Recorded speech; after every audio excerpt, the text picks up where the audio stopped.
Hi hello ನಮಸ್ಕಾರ, welcome back to my YouTube channel. ನಾನು ನಿಮ್ಮ ಸಂಗೀತ. ಎಲ್ಲರೂ ಹೇಗಿದ್ದೀರಾ? ನಾನು ಕೂಡ ಸೂಪರ್ ಆಗಿದ್ದೀನಿ. ನೀವು ಎಲ್ಲ ಚೆನ್ನಾಗಿದ್ದೀರಾ ಅಂತ ಭಾವಿಸ್ತಾ ಇವತ್ತಿನ ಲಾಗ್ನ ಸ್ಟಾರ್ಟ್ ಮಾಡೋಣ ಬನ್ನಿ.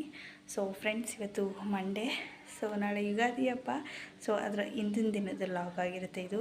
ಇವತ್ತು ನಮ್ಮ ಮನೆ ಪಕ್ಷ ಇದೆ, ಅಂದರೆ ಅಮ್ಮನ ಮನೆ ಪಕ್ಷ ಇದೆ. ಸೊ ನಾನು ಅಲ್ಲೇ ಇದ್ದೆ.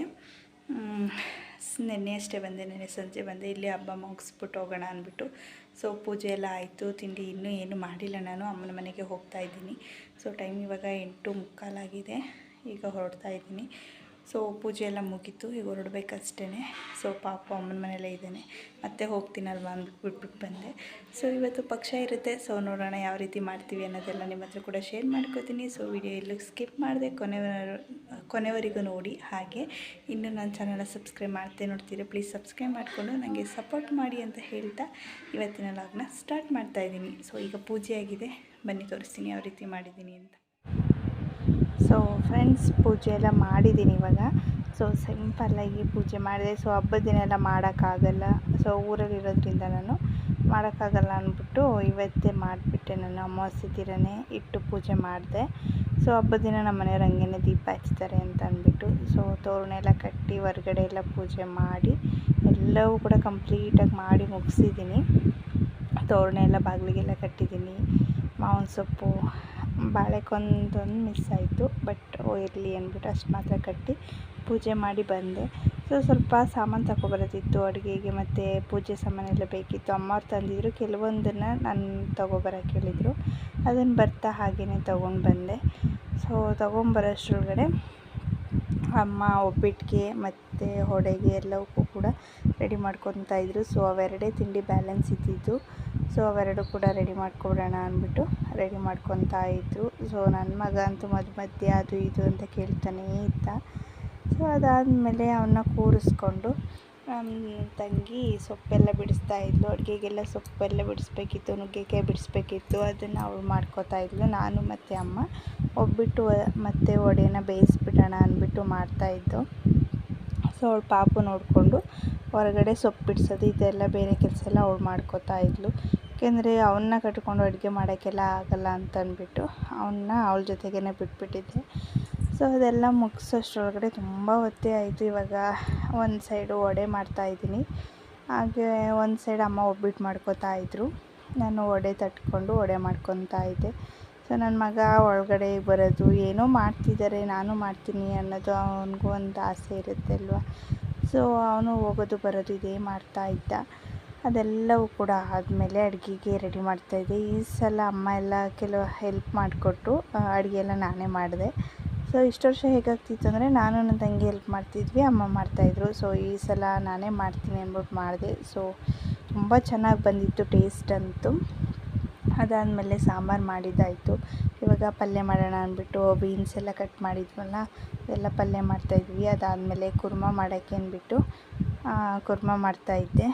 ಸೊ ತುಂಬ ಚೆನ್ನಾಗಿ ಟೇಸ್ಟೆಲ್ಲ ಬಂದಿತ್ತು. ಅದೇ ಫಸ್ಟ್ ಟೈಮ್ ಇಷ್ಟು ಜನಕ್ಕೆ ಅಡುಗೆ ಮಾಡಿದ್ದು ನಾನು. ತುಂಬ ಖುಷಿನೂ ಆಯಿತು, ಮತ್ತು ತುಂಬ ಚೆನ್ನಾಗೂ ಟೇಸ್ಟ್ ಎಲ್ಲ ಚೆನ್ನಾಗೂ ಬಂದಿತ್ತು. ಸೊ ಇದೆಲ್ಲವೂ ಕೂಡ ಆದಮೇಲೆ ಒಂದೊಂದೇ ಅಡುಗೆ ಆಯ್ತಾ ಒಳಗಡೆಗೆ ಇಟ್ಕೊತಾ ಇದ್ವಿ. ಸೊ ಫುಲ್ ಸುಸ್ತಾಗಿ ಹೋಗಿತ್ತು, ಸೆಕೆ ಬೇರೆ ತುಂಬ ಬಿಸಿಲಿರೋದ್ರಿಂದ ಹೆಲ್ಪ್ ಮಾಡಿಕೊಟ್ರು ಕೂಡ ತುಂಬ ಸುಸ್ತು ಅನ್ನಿಸ್ಬಿಡ್ತು. ಏಕೆಂದರೆ ಹಬ್ಬದ ದಿನ ಎಷ್ಟು ಕೆಲಸ ಮಾಡಿದ್ರೂ ಮುಗಿಯೋದೇ ಇಲ್ಲ ಅದು. ಸೊ ಇಲ್ಲಿ ಒಳಗಡೆ ಬೀನ್ಸ್ ಪಲ್ಯ ಕೂಡ ರೆಡಿಯಾಗಿತ್ತು. ಎಲ್ಲೆಲ್ಲಿ ಬೇಗ ಆಗುತ್ತೋ ಅಷ್ಟು ಕೆಲಸಗಳನ್ನ ಮಾಡಿ ಮುಗಿಸ್ಕೊಂಡ್ವಿ. ಸೊ ಸಾಂಬಾರು ರೆಡಿಯಾಗಿತ್ತು, ಪಲ್ಯಗಳು ರೆಡಿಯಾಗಿತ್ತು, ಹಾಗೆ ಗೀ ರೈಸ್ ಕೂಡ ಮಾಡಿದ್ದು. ಸೊ ಪಾತ್ರೆಯಲ್ಲೇ ಮಾಡಿದೆ. ಅದಾದಮೇಲೆ ಸ್ವಲ್ಪ ಬಿಸಿನೇ ಇರಲಿ ಅಂತಂದ್ಬಿಟ್ಟು ಕುಕ್ಕರ್ಗೆ ಶಿಫ್ಟ್ ಮಾಡಿಕೊಂಡೆ. ಅದಾದಮೇಲೆ ಎಲ್ಲ ಮುಗಿಸಿ ಅಡುಗೆ ಕೆಲಸ ಎಲ್ಲ ಮುಗಿಸಿ ಆದಮೇಲೆ ಎಡೆ ಇಡಬೇಕಿತ್ತು. ಸೊ ನಾನು ನಮ್ಮ ಮನೆಗೆ ಯಾವ ಥರ ಅಂತಂದರೆ ಎಡೆ ಹಿಡಿಯೋದು ಯಾವಾಗಲೂ ಕೂಡ ನಾನೇ ಇಡೋದು. ಸೊ ಅಜ್ಜಿ ತಾತ ಈ ಥರ ಫೋಟೋಗಳೆಲ್ಲ ಇಡ್ತೀವಿ ನಾವು. ನಾನು ಅಪ್ಪ ಅವ್ವ ಅಂತಲೇ ಕರೆಯೋದು. ಸೊ ನಮ್ಮ ಅಜ್ಜಿ ತಾತಂದು ಫೋಟೋ ಎಲ್ಲ ಇಟ್ಟು ಕಲಶ ಸ್ಥಾಪನೆ ಮಾಡಿ ಮೊದಲಿಗೆ, ಅದಾದಮೇಲೆ ಫೋಟೋ ಇಟ್ಟು ಅವ್ರಿಗೆ ಹಾರ ಎಲ್ಲ ಹಾಕಿ, ಅದಾದಮೇಲೆ ಅರಿಶಿನ ಕುಂಕುಮ ಎಲ್ಲ ಇಟ್ಟು, ಅದಾದಮೇಲೆ ನಾವು ಮಾಡಿರೋಂತಹ ಅಡುಗೆಗಳನ್ನ ಬಡಿಸುವಂಥದ್ದು. ಸೊ ನಾವು ಯಾವ ರೀತಿ ಊಟಕ್ಕೆ ಕೂತ್ಕೊಂಡಾಗ ಬಡಿಸ್ತೀವೋ ಅದೇ ರೀತಿ ಬಡಿಸ್ಬೇಕು. ಮತ್ತು ಅವ್ರಿಗೆ ತಂದಿರುವಂಥ ಬಟ್ಟೆಗಳನ್ನ ಅವರ ಫೋಟೋ ಪಕ್ಕದಲ್ಲಿ ಇಡಬೇಕು. ಸೊ ನಾನು ಇಲ್ಲಿ ಇಡ್ತಾಯಿದ್ದೆ. ಮತ್ತು ಬಾಗಿಲಿಂದನೂ ಕೂಡ ಒಂದು ಇಡ್ತಾರೆ, ಅದು ಆವಾಗಲಿಂದನೂ ಇಟ್ಕೊಂಡ್ಬಂದಿದ್ದಾರೆ. ಅಲ್ಲಿಗೆ ನಮ್ಮ ಅತ್ತೆ ಇಡ್ತಾಯಿದ್ರು, ನನ್ನ ಸೋದರದತ್ತೆ, ನಮ್ಮ ಅಪ್ಪಾಜಿಯ ತಂಗಿ. ಸೊ ಅವರು ಆ ಕಡೆ ಇಡ್ತಾಯಿದ್ರು. ಸೊ ನಾನು ಎದ್ದು ಓಡಾಡೋಕ್ಕಾಗಲ್ಲ, ಮತ್ತೆ ಕೂರ್ಬೇಕು, ಎದ್ದೇಳಬೇಕು, ನೀವೇ ಇಡಿ ಅಂತಂದೆ. ಹಾಗಾಗಿ ಫಸ್ಟ್ ಇಲ್ಲಿಟ್ಟು ಉಳಿದಿದ್ದನ್ನು ಆ ಕಡೆ ಇಡುವಂಥದ್ದು. ಇಲ್ಲಿ ಏನು ಇಡ್ತೀವಿ ಅದನ್ನೆಲ್ಲವೂ ಕೂಡ ಅಲ್ಲೂ ಕೂಡ ಇಡಬೇಕು, ಯಾವುದನ್ನು ಕೂಡ ಮಿಸ್ ಮಾಡೋ ಹಾಗಿಲ್ಲ. ಅದು ಅಲ್ಲದೆ ಪ್ರೊಸೀಜರ್ ಪ್ರಕಾರನೇ ಇಡಬೇಕು. ಮೊದಲಿಗೆ ದೇವ್ರ ಹತ್ರ ಇಡಬೇಕು, ಅದಾದಮೇಲೆ ತಾತ, ಆಮೇಲೆ ಅಜ್ಜಿ ಹತ್ರ ಇಡಬೇಕು, ಆಮೇಲೆ ಆ ಕಡೆ ಸೈಡ್ ಇಡಬೇಕು. ಎಲ್ಲನೂ ತಂದು ಇಡ್ತಾಯಿದ್ರು. ನಮ್ಮ ಅಕ್ಕನೂ ಕೂಡ ನಮ್ಮ ಅಪ್ಪಾಜಿ ಇದೆಲ್ಲ ತಂದು ಕೊಡ್ತಾಯಿದ್ರು. ನಮ್ಮಮ್ಮ ಒಳಗಡೆಯಿಂದ ತೆಗೆದು ಕೊಡ್ತಾಯಿದ್ರು. ಏಕೆಂದರೆ ಮಿಸ್ ಆಗಿಬಿಟ್ರೆ ಕಷ್ಟ ಅಲ್ವ, ಎಲ್ಲ ಜೋಡಿಸಿ ಇಟ್ಟಿರೋದು, ಇಷ್ಟು ಕಷ್ಟಪಟ್ಟು ಮಾಡಿರೋದು. ಅದಕ್ಕೆಲ್ಲನೂ ನಿಧಾನಕ್ಕೆ ನಮ್ಮಮ್ಮ ಎಲ್ಲ ಎತ್ಕೊಡ್ತಾಯಿದ್ರು. ನಾನು ಎಲ್ಲನೂ ಎಡೆಗೆ ಜೋಡಿಸಿ ರೆಡಿ ಮಾಡ್ತಾಯಿದ್ದೆ. ಸೊ ಇವಾಗ ಫೈನಲಿಯಾಗಿ ಎಲ್ಲವೂ ಕೂಡ ರೆಡಿ ಆಯ್ತಾ ಇದೆ. ಇನ್ನೇನಿಲ್ಲ, ರೆಡಿ ಆದಮೇಲೆ ಪೂಜೆ ಮಾಡಿ ಆಮೇಲೆ ಊಟಕ್ಕೆ ಬಡಿಸುವಂಥದ್ದು ಜನಗಳಿಗೆ. ಸೊ ಫೈನಲಿಯಾಗಿ ನೋಡಿ ಈ ಥರ ಕಾಣಿಸ್ತಾ ಇದೆ. ನೋಡಿ ಇಲ್ಲಿ ಹೊರಗಡೆ ಬಾಗಿಲಿಂದ ಇಡುವಂಥದ್ದು ಇದು. ಸೊ ಫೈನಲಿಯಾಗಿ ಇಷ್ಟ ಆಯಿತು. ಎಲ್ಲ ರೆಡಿ ಮಾಡಿ ಆದಮೇಲೆ ಫಸ್ಟಿಗೆ ನಮ್ಮ ಅಪ್ಪಾಜಿ ಪೂಜೆ ಮಾಡಬೇಕು. ಸೊ ಮನೆ ಮಗ ಪೂಜೆ ಮಾಡಬೇಕು, ಅವರ ಅಪ್ಪ ಅಮ್ಮ ಅಲ್ವಾ, ಹಾಗಾಗಿ ಅವರ ಅಪ್ಪ ಅಮ್ಮಗೆ ಅವ್ರು ಫಸ್ಟ್ ಪೂಜೆ ಮಾಡಬೇಕು. ಆಮೇಲೆ ನಮ್ಮಮ್ಮ, ಆಮೇಲೆ ನಮ್ಮ ಅತ್ತೆ, ಹೀಗೆ ಅವರಾದಮೇಲೆ ಒಬ್ಬೊಬ್ಬರೇ ಪೂಜೆ ಮಾಡಿದ್ವಿ ನಾವು. ಸೊ ಖುಷಿ ಆಯಿತು. ಮನೆ ತುಂಬ ಜನ ಇದ್ದರು, ತುಂಬ ಖುಷಿ ಅನ್ನಿಸ್ತಾಯಿತ್ತು ನಿಜವಾಗ್ಲೂ ಕೂಡ. ನಾವು 2 ವರ್ಷಕ್ಕೊಂದು ಸಲ ಈ ಥರ ಹಬ್ಬ ಪಕ್ಷನ ಮಾಡೋದು, ಪ್ರತಿ ವರ್ಷ ಕೂಡ ಮಾಡಲ್ಲ, 2 ವರ್ಷಕ್ಕೊಂದು ಸಲ ಮಾಡ್ತೀವಿ. ಸೊ ನಾವು ಈ ಸಲ ಏನಾಯಿತು ಅಂತಂದರೆ ಮಳೆ ಬರ್ತಾಯಿತ್ತು. ನಾವು ಯಾವಾಗ ಹಬ್ಬ ಮಾಡಿದ್ರು ಅಷ್ಟೇ ತುಂಬ ಮಳೆ ಬರ್ತಾಯಿತ್ತು. ಹಬ್ಬದ ದಿನ ಅಂತೂ ಸಿಕ್ಕಾಪಟ್ಟೆ ಮಳೆ, ಬಟ್ ಈ ವರ್ಷ ಅಂತೂ ಮಳೆ ಅನ್ನೋದೇ ಸುಳಿವಿಲ್ಲ. ಅದೊಂದು ನೆನಪಿಸ್ಕೋತಾ ಇದ್ವಿ ಎಲ್ಲರೂ ಕೂಡ. ಹಬ್ಬ ಅಂತ ಹೊರಟು ಬರೋ ಟೈಮಲ್ಲಿ ಯಾವಾಗಲೂ ಮಳೆ ಬರ್ತಾಯಿತ್ತು, ಈ ಸಲ ಮಳೆನೇ ಇಲ್ಲ ಅಂತಂದ್ಬಿಟ್ಟು. ಅದಾದಮೇಲೆ ನಮ್ಮ ಅಮ್ಮ ಕೂಡ ಬಂದಿದ್ದರು, ಬೆಳ್ತೂರಮ್ಮ, ಅವರು ಕೂಡ ಬಂದು ಪೂಜೆ ಎಲ್ಲ ಮಾಡಿದ್ರು. ಮತ್ತು ನಮ್ಮ ಮನೆಯವರು ಎಲ್ಲರೂ ಬಂದು ಪೂಜೆ ಎಲ್ಲ ಮಾಡಿ ಅದಾದಮೇಲೆ ಇಲ್ಲಿ ಏನು ಎಡೆ ಇಟ್ಟಿದ್ದೀವಿ ಅದೆಲ್ಲವನ್ನೂ ಕೂಡ ಒಂದು ಮೊರಕ್ಕೆ ಎತ್ಕೊಂಡು ನಾವು ಮನೆ ಮೇಲ್ಗಡೆ ಇಡಬೇಕು.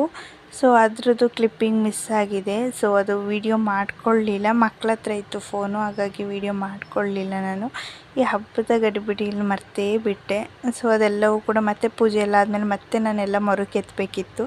ಸೊ ನಾನೇ ಇದರಲ್ಲಿ ಬ್ಯುಸಿಲಿ, ಏಕೆಂದರೆ ಟೈಮ್ ಕರೆಕ್ಟಾಗಿ ಆಗಿಬಿಡ್ಬೇಕು, ಜನ ಬಂದು ನಿಂತ್ಕೊಂಡ್ರೆ ಕಾಯೋದಿಲ್ಲ ಯಾರೂ ಅನ್ನೋ ಇದಕ್ಕೆ ಬೇಗ ಮಾಡಿ ಮುಗಿಸಿ ಅದನ್ನೆಲ್ಲ ಕೂಡ ಎತ್ಕೊಂಡೆ.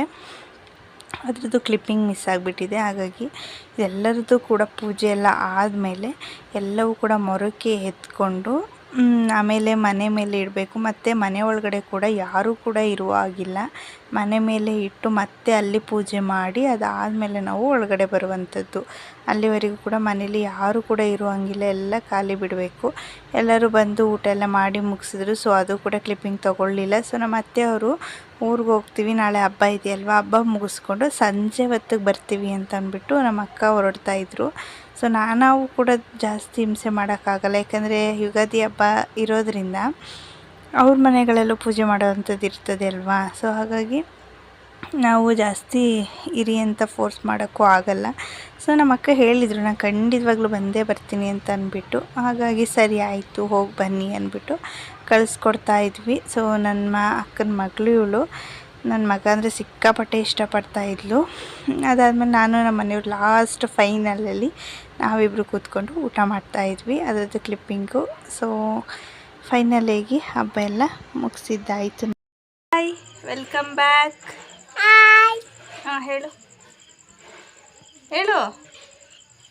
ಸೊ ಈಗಷ್ಟೇ ಫಂಕ್ಷನ್ ಮುಗಿಸಿ ಹೊರಗಡೆ ಕೂತಿದ್ದೀವಿ, ಎಲ್ಲರೂ ಕೂಡ ಹೋದರು. ಸೊ ಟೈಮ್ ಇವಾಗ 11 ಗಂಟೆ ಆಗಿದೆ.